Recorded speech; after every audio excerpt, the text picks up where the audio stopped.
What's going on, everyone? Klep Napier for wearecritics.com, and I'm here with my homeboy DJ Gove of the Fanmen podcast. Hello, everybody. What's up, man? What's up? Thanks for having me back. Appreciate it. Always, man. Always a pleasure. It's been a crazy week. Today is July 4th. It is Independence Day. Shout out to everyone who celebrates. America. Yeah. And it's been a busy week. Things have been dropping. Things have been mediocre. Things have been great. But today we're going to specifically talk about, in a spoiler way, ladies and gentlemen. So if you have not seen this film, please go hang out with the family over the barbecue, the weekend, watch the film, come back, re-intervene with us, and talk Beverly Hills Cop, Axel F. Or Beverly Hills Cop 4. Yeah, that name does kind of throw things off a little bit. Doesn't roll off the tongue like it should. Yeah. Maybe they did it for rights reasons. I'm not sure, but they probably wanted to differentiate the property 100%. because they licensed it. So yeah, Netflix, that is. Yeah. So I had a chance to see this thing a little bit early, and I gotta tell you, I watched this thing multiple times. Yeah, it's crazy. Multiple times, but I want to know off rep. What was your consensus of after watching this film? Because you watched it last night, right? I watched it last night. Yeah, we watched it last night. So did you prepare? Did you watch any of the others? I had part 1 on. I mean, I watched part 1 and 2 every now and then anyway. Yeah. So I had 1 on in the background at work, but it was a pretty busy day actually at work. I didn't really watch it to listen to it, but the wife did not. Okay. So, but yeah, no, it was something I was looking forward to. Obviously, I love the old ones. Okay. I love all our 80s stuff. Yeah. We were raised on cop movies, so I love action comedy cop movies, and this movie fucking delivered in a big way for me. Okay, so I did a full review for this thing not too long ago. I didn't spoil anything. I just gave a brief review. You guys can check that out. It's very detailed, written and video on wearecritics.com. And did you have a chance to see my review at all? Of course. Okay, so I'm just going to give you a brief thing of what I'm feeling and what I've been hearing. So I absolutely love this film.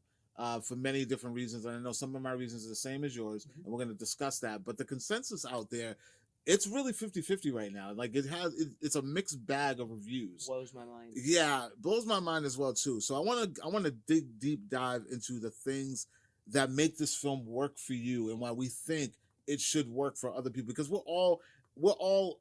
everyone can love what they love, hate what they hate. We all have our own opinions. You can like what you like. We can like what we like. We don't always all have to agree. That's the beauty of film and things being subjective and art is just different for everyone. Of course, yeah, of course. So let's talk about the things that worked for you. What were the key elements that really stood out in this film? So number 1 is, as soon as you turn the movie on, the music just sucks you right back into the world. Wow. Dude, like they start off Glenn Fry, boom. So you're like, okay, perfect. So they're doing this for the right reasons. They're doing this, they care. They're doing this to suck you in, and it worked out good. The pacing was really good. That's one thing. Sometimes these movies, when they go back to the well, there's too much like rambling about backstory and stuff like that. You didn't really get a lot of that. Yeah. It flowed pretty good. It was funny. It had its action beats. The cinematography was good. The music was killer. All the cast was back. Bronson Pinchot and stuff. And Judge Reinhold. It was awesome. There's only one thing really that they didn't bring back, and that was the banana. And other than that, it was like. But yeah, no, it had everything you wanted, and it was good. Like, we sat down after a day of work, crack a beer, make some popcorn, fucking watch a movie. That's what the movies are for. Yeah, I had my boxes that I just wanted to be checked, and it delivered. It checked off all the boxes plus some that I didn't even know I had. Had. So, I was looking for the feeling. I needed the sequel to connect. I needed it to vibe and belong with the series. Like Beverly Hills Cop 1, Beverly Hills Cop 2, we know that was like the missing element in part 3. Part 3 just does not feel like it belongs. Part 3 is like a totally different studio made it. Yeah. It's criminal because of who's involved. Yeah. You had John Landis, who did Coming to America. Yeah. He also did Trading Places. So him and Eddie had that rapport. They had that bond. I mean, they had a falling out in the midst of production. But they, it's just not the bomb you expected it to be at that time in Eddie's career. Yeah. So it checked off that box of that vibe, that feeling. It felt like it belonged in the series. The original cast came back. I did not know how much I needed that soundtrack. That soundtrack's so good. Sells the movie for. If that soundtrack was not in this movie, I don't think this movie works. I'm gonna be real. It would have hurt it. I think it would have hurt it mentally. Yeah. It's not a perfect movie, but it's a damn good addition to the Beverly Hills Cop lore. So perfect movie is a tough term because there's only like maybe 3 perfect movies that have ever been made. Especially when it comes to sequels. Especially, Not yeah. a lot Like of it's them. just like, I mean, very few movies are perfect from start to finish. I think it's Yeah. like, for me, it's like Princess Bride, Shawshank, maybe Nightmare Before Christmas. Honestly, it might be the only 3 perfect movies. No, I'm dead serious. So, but this one doesn't have to be perfect. This has to be fun and entertaining. These movies, the 80s was packed full of movies, and all these cop movies were made just to entertain you, whether it was Beverly Hills Cop, 48 Hours, Lethal Weapon, yeah. Red Heat, like Tango all and this stuff. Cash. Was it Tango and Cash? Was it fun? Did you get like your comedy, your a little bit of emotion, your action pops? You know, that's all it is. It's just it's a popcorn movie, man. Yeah, and one of the main key elements that they definitely did is they definitely gave us a movie that fit within that era in a continuation kind of form. Like, we didn't get like that. Let's blast this 40 years into the future and just stick with what today's all about. Let's put today's agendas in politics and things that are going on today, instead of just, you know, giving us a fictional run on what's going on in these characters' lives where we last saw them. I really, really appreciated that. Like, it didn't feel forced. It felt like it was still like then. Like, it's so weird to explain. Like, it really bounced me back into that element, that mind frame from the jump, and kept me going throughout the way. So what I want to do is I want to talk about some of the standout moments in this. And there are a lot of callbacks, a lot of Easter eggs. A lot of callbacks. In this film that I didn't see. A lot of Easter eggs, a lot of callbacks, a lot of cameos, similar to the kind of cameos we got in the previous films, outside of 3. So let's talk about some of those standout moments for you. Like, what did you? So for like, the callback stuff, obviously you had like, you know, early on there's a thing with Billy's Rambo knife. Yeah, because that was Billy's kind of thing. You know, he seemed like this mild mannered guy. Which kind of played through the story a little more than we expected. You had the picture of the old captain on the wall in Paul Reiser's office. That was kind of cool. Yeah. I mean, and then there was even callbacks to stuff I didn't know you needed. Like there's a little Easter egg where they're going through Axel's like rap sheet in Beverly Hills, and they bring up Beverly Hills Cop 3, like, that was a mess. It's like not your finest moment in '94, right? And did they make a Shrek joke? Yeah, there's a donkey joke in there. There's an onion joke. That was, to me, that was like, and you might not have caught it. I was dying. Yeah.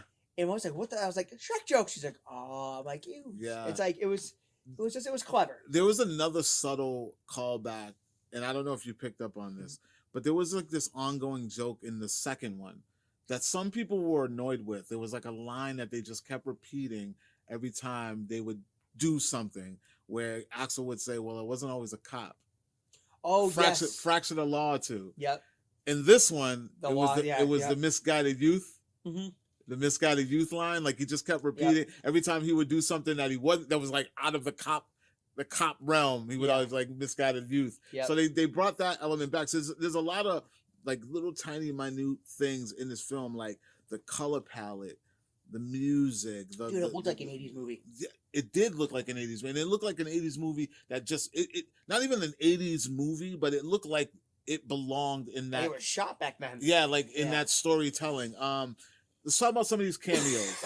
Because you can't do this movie without the familiar faces that are in Axel's life. You mentioned Paul Reiser, which I loved what they did with his character. I love that they elevated him to kind of show the contrast of where Axel is still and where the bumbling sidekick has now surpassed him in the. He's like the chief, right? Yeah, like that speaks so much without saying so much story. It's like Axel is still what did he call him? The dipshit of Detroit. Something like that. He called him something, but like I should know. I've seen it enough times. But Axel is still just being Axel, and Paul Reiser's character has surpassed him, and now he's the man in charge. He's always in trouble. Yeah, like, even so, like in the beginning, there's the garbage truck scene, and they're going through, and it comes on the radio, and he just goes, "Foley," like he just knows. He just knows. It's just so perfect the way that they like. There's so many elements. It's like surprising to me that there are people who just aren't connecting with this. And I would just have to say, in order to connect, you just had to be there. Like, this is more than just something, for me anyways, and for you, our parents didn't put us onto this. We were there when it happened. We were following the story. When the third one, I remember when the poster, I remember where I was when I saw the poster to the third one, which led to such a disappointment, right? Yeah. I was in the Showcase Cinemas, downtown Worcester. I don't remember what movie I was going to see, but I was walking through the aisle to go see a movie in the big theater. Remember how you had to go up that? Yeah. There was a poster of Axel standing there with the gun, and all that was there was the word Cop 3. 3, yeah. I remember that. Melted my heart, dude. I was so excited. I was like, wait, they're doing a third one? Yeah. And I was in high school at the time, so I was like, I was really excited for that. So just the whole vibe that just came back in this movie, offered from the music in the very beginning. I did not expect them to play The Heat Is On. Yeah, like that was from the moment the movie started. When I heard that music, all smiles. Yep.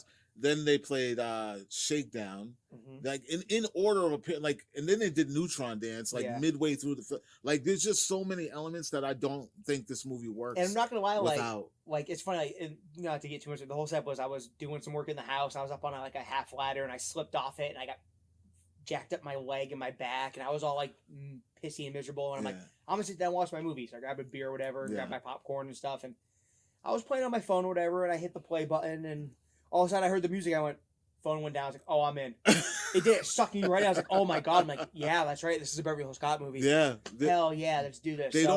People today aren't understanding how movies were sold back then. Yeah. A lot of the character of the movie, a lot of the character of the marketing. Soundtracks are so good. It's the soundtrack. You can't 80s and early 90s soundtracks. I can name a few that you can't identify without the soundtrack.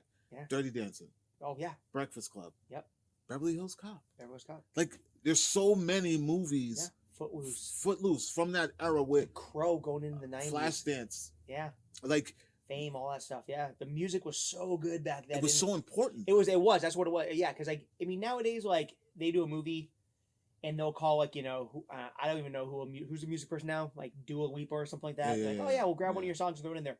Back then, you had top-tier talent writing music just for movies.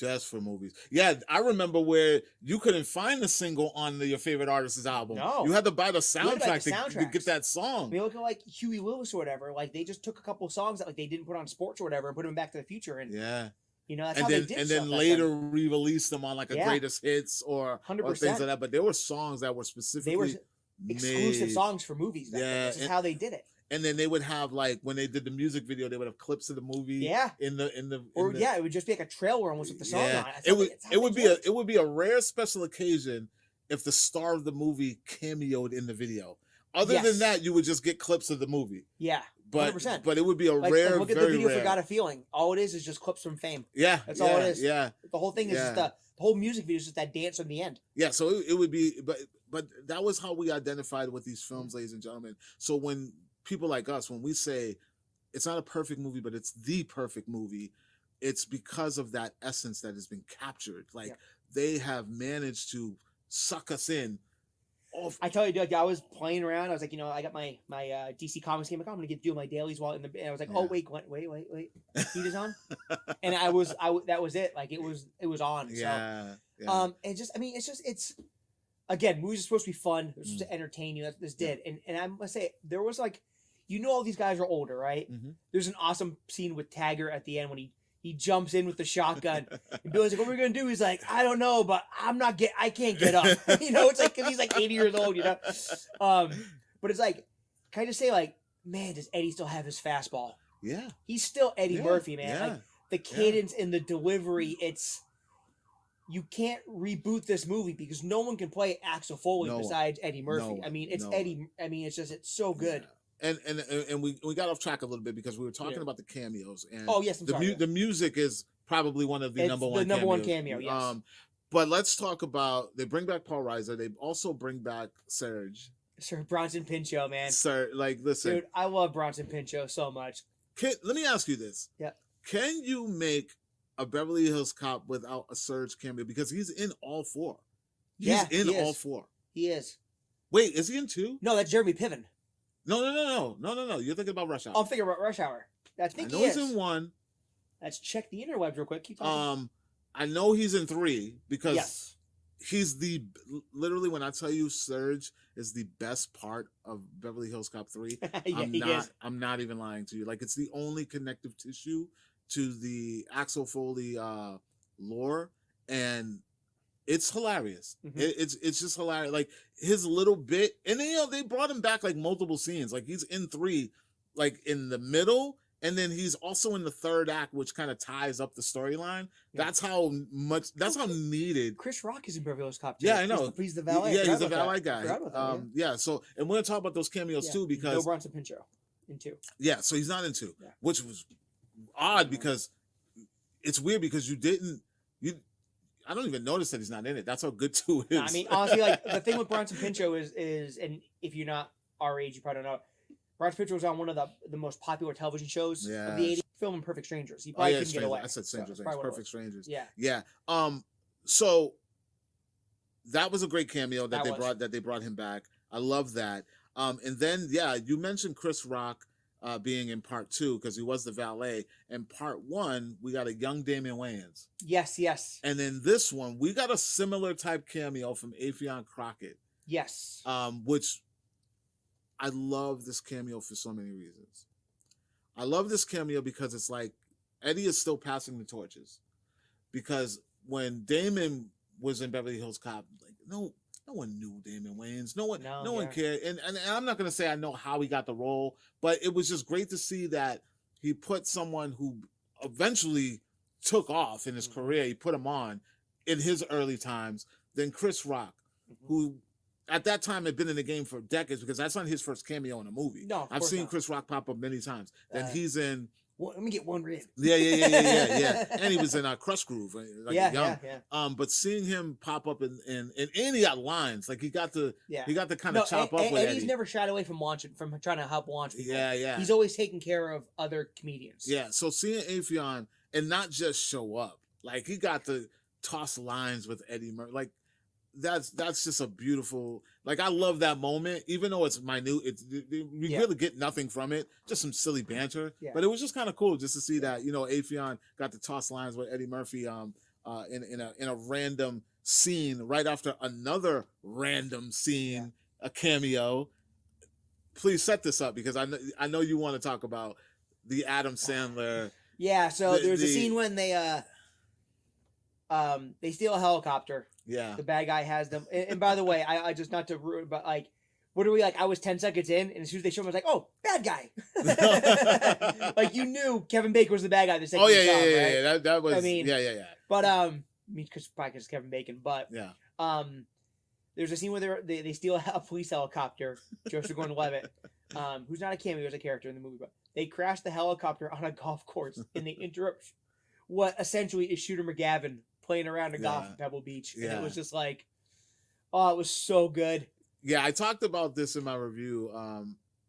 Like there was that you would see a cameo that wasn't connected to the Beverly Hills Cop universe. They don't say it's him. They don't say his name. Dude, it's Shooter McGavin. When you see the character, when you see Chris McDonald and it's like it's Shooter McGavin. Yeah, so. You know exactly who the character is. He's got the attitude. He's got to tell you. He comes in, and I thought he it was the caddy to go rescue the old lady. They say stuck in the burning helicopter. So I thought it was cool that because Netflix already announced that they're going to be doing the Adam Sandler sequel to Happy Gilmore, and I think that was just perfect that they threw him in there to kind of give a nod to what's up next at Netflix. So I'm going to take this as a confirmation. Shooter McGavin's back. Oh, I mean, they weren't going to do a movie without him. I would bet my house on that. Yeah, Shooter McGavin is back, and I'm only going to say that this is a clear-cut confirmation because he's in another Netflix movie when he didn't need to be. He didn't need to be. So random, and I wouldn't even be surprised if that was like something that Sandler and Murphy talked about.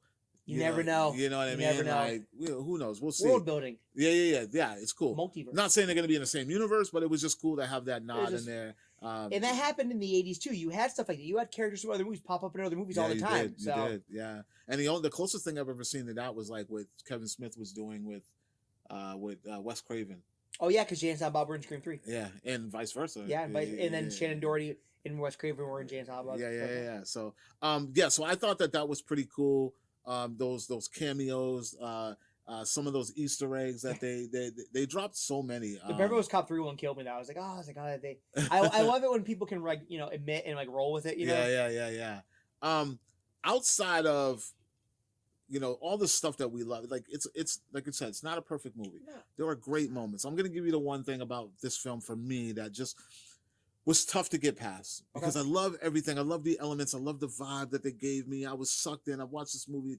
I'm gonna be real. I've watched this movie since I've had it last week. I've watched it 7 times. 7 times I watched this movie because I play it in the background sometimes when I'm cooking or it's just a good mood builder. Yeah. Good. It brings me back to that essence of when I was a child. The fact that they're old is very hard to get past. And there are elements about the Foley character that I missed. Yep. He's on point. Don't get me wrong. You said he's still got his fastball. He's you can tell he's being witty. He's boxing with these guys. Yeah. He's throwing everything he's got at them, and they're just trying to keep up. But there's a moment that I'm missing. We didn't get the laugh. We didn't get the laugh. Oh shit, we didn't. We did not get the Axel Foley laugh.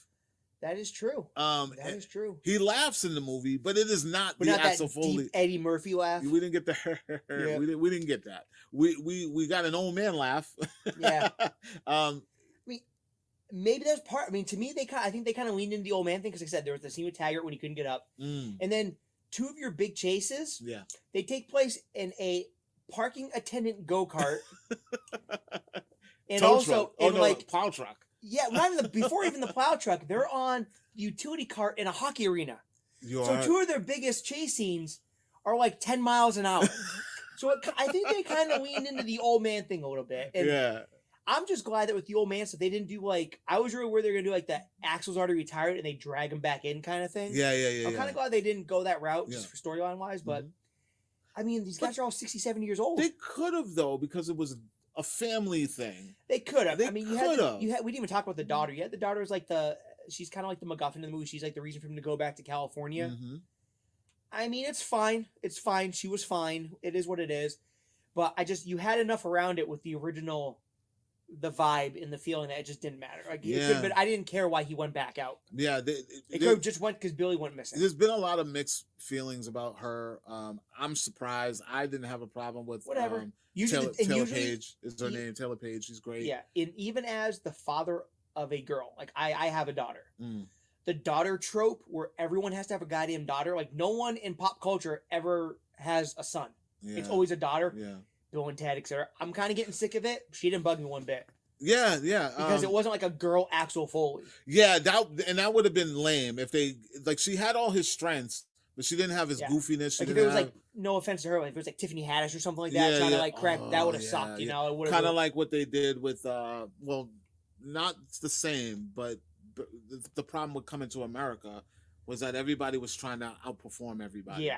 That was the problem that I had with Coming to America. Everyone was trying to outperform. This one is Eddie Murphy and Friends. Yeah. 100%. Yeah. But everybody's doing what they're supposed to do to make it work. No one's trying to overpower. No, like Kevin Bacon killed it. Yeah. George Gordon-Levitt killed it. Like the cast is great. I mean, it's loaded, but it's good still. Everybody knew. Listen, the comedy is on Eddie's shoulders. Mm-hmm.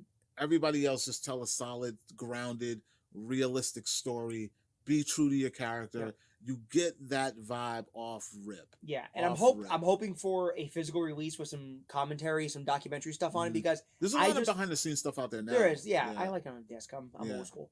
I just have a feeling that everyone had a good time making this. And you can, when people are making a movie and they're into it and they're having fun and they like the material and they like each other and they're especially like someone like Kevin Bacon probably loves the old one and stuff like that. You can just it comes out on screen. So it just seemed like it was a good time and everyone had a good time making it. And it was fun and they made a good movie. Yeah. Now, when I was talking about the things that I didn't like, and I was referring to the age of them, and they're all older. Yeah. What did you feel about the dynamic of bringing the three main? Because I feel like that's a huge missing element. Yeah. I love the element of them kind of being in their own worlds, and then they come back together. Yeah, because they're all in the movie, but they're all like, so Billy goes missing. Taggart's had retired and came back. Yeah. I mean, and he's like almost 80, I think. Yeah. So obviously you can't do a ton of stuff with him. But you got they brought him back together for the shootout at the end. You had the really funny moment, and then at the very end they brought him back together in the car. Yeah. And it was that was all you needed. That was that was like a chef's kiss kind of thing. And again, it was just, I mean, the only thing missing was the damn banana. The banana joke was missing. Yeah. I was honestly we talked about cameos, so to go back to it, but I was hoping you were gonna get Damian Wayans Jr. in here. Oh yeah, to do doing something with fruit. That would even just like a fruit vendor or something that would have been kind of funny. But no, but they did it. It was. This wasn't supposed to be Gladiator. This wasn't supposed to be Schindler's List. This was Beverly Hills Cop, man. Yeah, and they hit all the beats, man. And you mentioned Chef's Kiss because we can wrap it up with this. The Chef's Kiss, which was another Easter egg, another nod to all the others, was the way that they ended the film with Axel Foley's famous line, "Trust me." Trust me. Like, we're just gonna get a sizzler and get steaks or whatever it was. Like just trust me. Come on, man. And that's a whole nother move because whenever you trust Axel Foley, all hell breaks loose. Yeah, man. Listen, man. And he had the smile, and I'm telling y'all, it's deeper than what's on the surface for me, and I know for you. Like, for the real hardcore fans, they just nail every element of what a Beverly Hills Cop movie is supposed to be. And even the story being predictable, the way that's how 80s action movies were. It's you love the character. You grew up with the character. They gave you your guys. Yeah. They did it proper. They did it justice. Even one of my co-hosts, Chris, he's always skeptical about this recontinue stuff, and he just texts me. He's like, "Man, I like that way more than I thought I was going to." Yeah. Listen, like I said, I had very, very high expectations. I didn't care whether it was mediocre or not. I was ready to see Axel Foley back in action and see where it went. Once the music started, I was sold. I was like, "This is exactly what I wanted." It already from the very first scene kicked Part 3's ass. I was like, smoke Part 3. Part 3 doesn't even count. Like, dude, Part 3. It's like Beverly Hills Cop 3 to me is like Ninja Turtles 3. It doesn't exist. Oh my god. Can they do Great example. Can they do another one? I think they could. I'm down for 5. If they do it quick. Yeah, they gotta do it quick. They gotta turn it around quick, and don't be afraid of theatrical, guys. Please, you guys missed out on a banger. You know what? You missed out on a. That's a very good point, because this is how all these streaming movies. This is how I determine whether I really like it. If this came out in the theater last night, if I went to AMC last night and I bought 3 tickets, spent $100 on popcorn and candy, would I have still had the same feeling walking out of that theater? Hell yes. Yeah. I would not have been mad. I envy seeing that in the theater. I envy a lot of the other critics in different markets because they got early screenings in theaters. We unfortunately did not get one in the air, but I did get it early. But I didn't get it. They didn't have it in theater normally, like Netflix would do. Yeah. We need Netflix to invite us somewhere next time. We'll hop on a train or something. Soundtrack in a movie theater.